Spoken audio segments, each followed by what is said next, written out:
Hello everyone, my name is Charlotte Ying, and today's my essay topic is about Brave New World.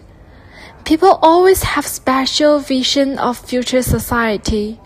In Aldous Huxley's Brave New World, he illustrates a futuristic society called the World State that revolves around science and efficiency.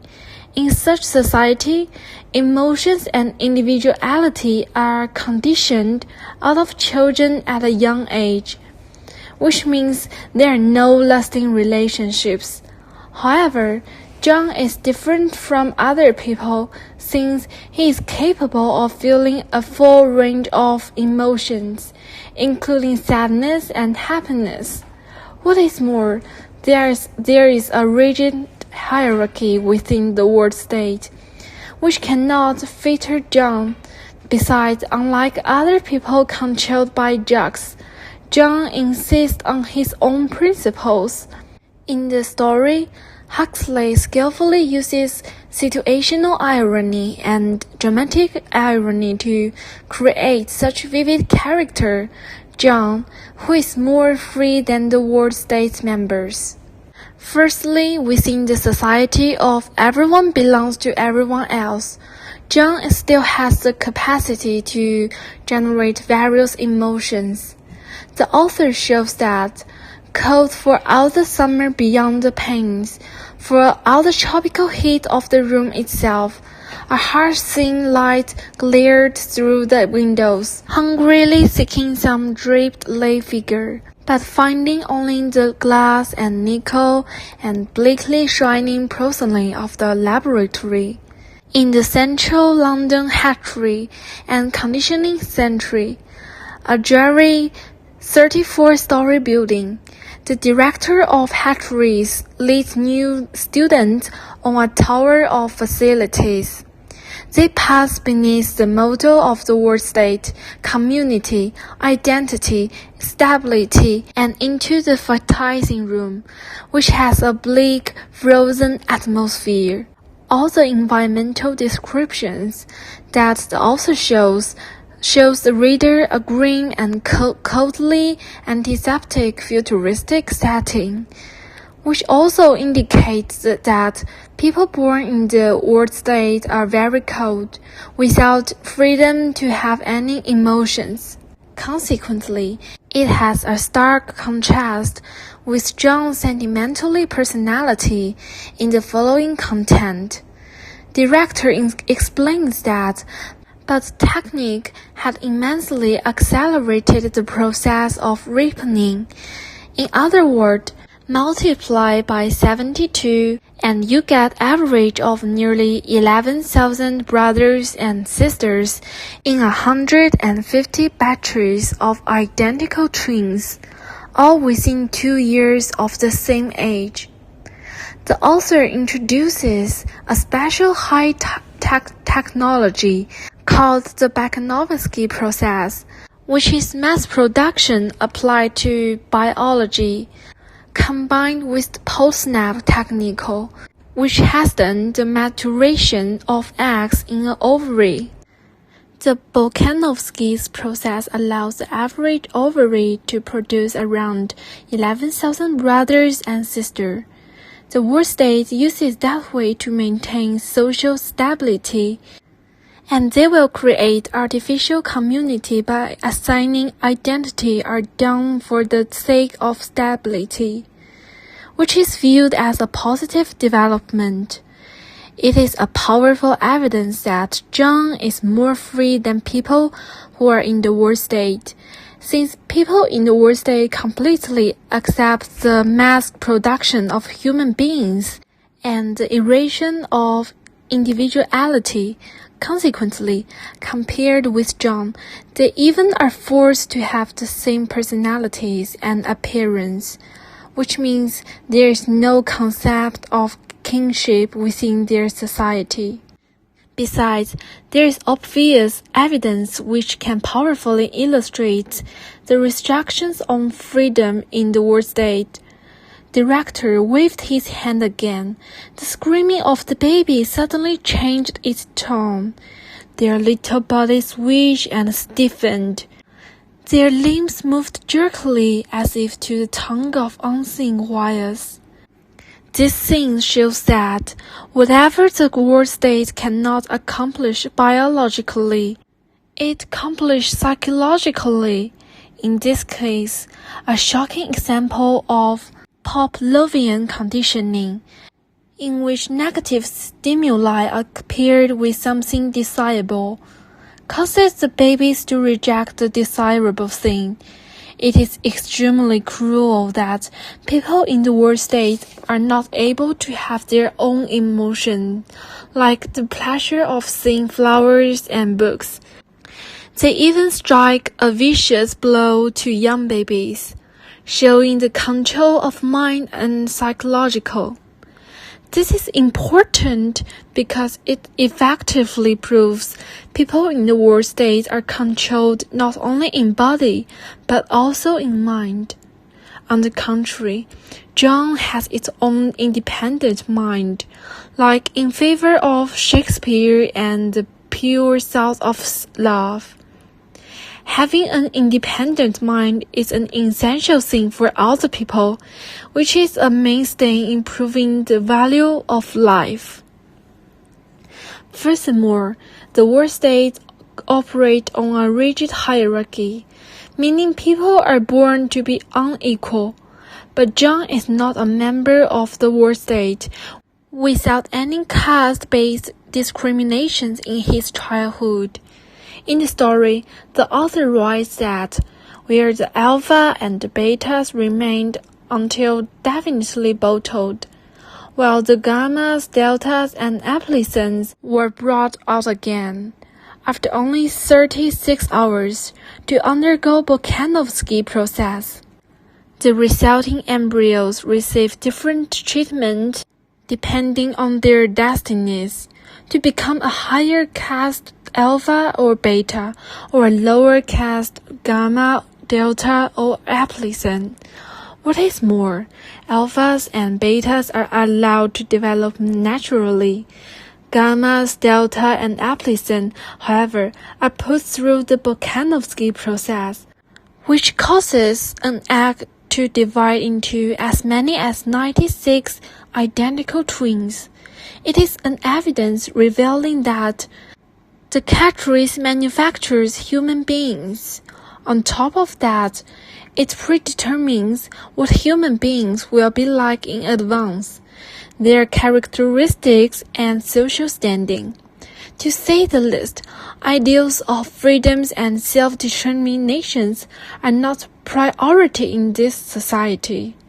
In John's society, there's no such rigid hierarchy of freedom. That is the reason why John is more free.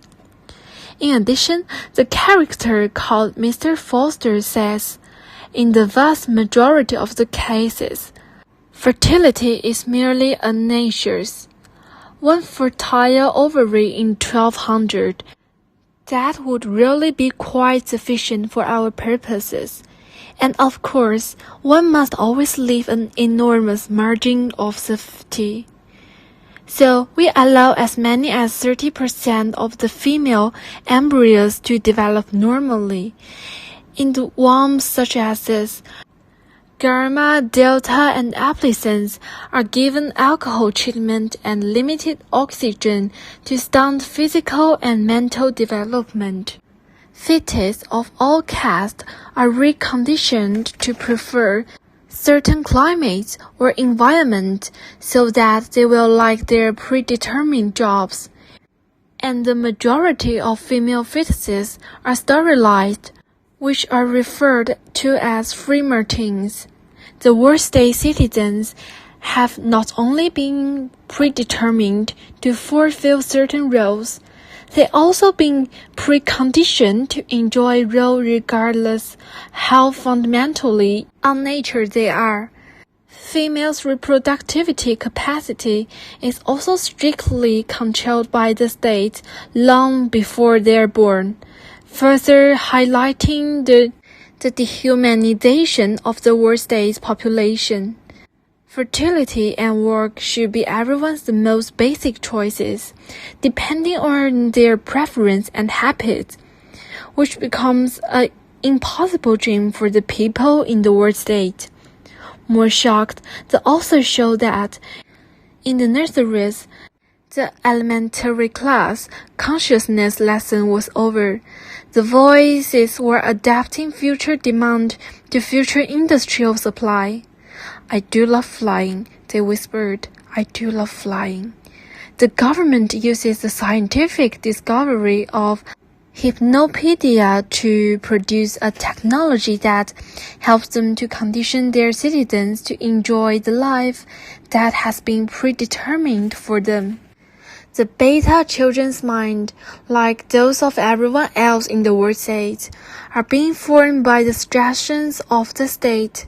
Basically, it is on the principle that all men are created equal that the nation is founded. However, in the world state, the ruler uses the strict hierarchy to control the society. The lowly are forced to do hard labor, even are suffered from cruel tortures, which makes them different from the able-bodied person. By contrast, John is fortunate, since he is born in a society, have his own self and the capacity to freely decide his future. Next, people in the world state normally use soma to numb themselves, escaping from the setbacks in the life. But John continuously rejects to use it. Assistant predestinator states that 6 years later, it was being produced commercially. The perfect drug, euphoric, narcotic, pleasantly hallucinant. Glump marks glump. What you need is a gram of soma. This introduces the presence of soma in the story, a drug that the world state population depends upon to numb themselves into a state of stimulated happiness. With this technology, people rely on soma as an escape from the reality. Eating soma is advertised as normal things. As a consequence, people in the world state have soma subconsciously when they face any difficulty. However, soma, which is equivalent to drug, just creates false fantasy to people instead of reality. That is the reason why John continuously rejects to have soma. In other words, the world state citizens even do not have the freedom to choose living in the reality. Just like the author describes that, no leisure from pressure, not a moment to sit down and think. There's always soma, delicious soma, half a gram for half a holiday, a gram for a weekend, 2 grams for a trip to the gorgeous east, 3 for a dark eternity on the moon. Gradually, people in the world state are addicted to drugs, which can give them fantasy, and soma even becomes daily necessities, which is the best way for people to get out their misery. In the reality, they face rigid hierarchy, cold society without relationship, and even have no freedom to choose their jobs. Consequently, they can only feel happiness and freedom from taking drugs. The author illustrates that the dedicated soma tablets were placed in the center of the dinner table. The loving cup of strawberry ice cream soma was passed from hand to hand with formula, I drink to my annihilation, 12 times quaffed. This is a sick society, which means people are no longer motivated but escape the difficulties in the life through soma. People are the most significant part of society, and such society, which is full of control and without any freedom, citizens can only have pleasure through soma. On top of that, it even becomes one part of people's daily life. It can vitally prove that John had more freedom, since he clearly knew the harm of drug, wearing down people's mind and making individuality numb. Overall, as the content mentioned before, it is vitally clear that John is more free than other people throughout this story. Initially, John has his own rich feelings, holding compassion towards life. Furthermore, he is treated equally throughout his childhood without any status discriminations, and has the courage to face pain, instead of having to rely on Selma to escape. In a word, he has attained the value of his life with courage, love, and insist. That is the end of my essay presentation. Thanks for your listening.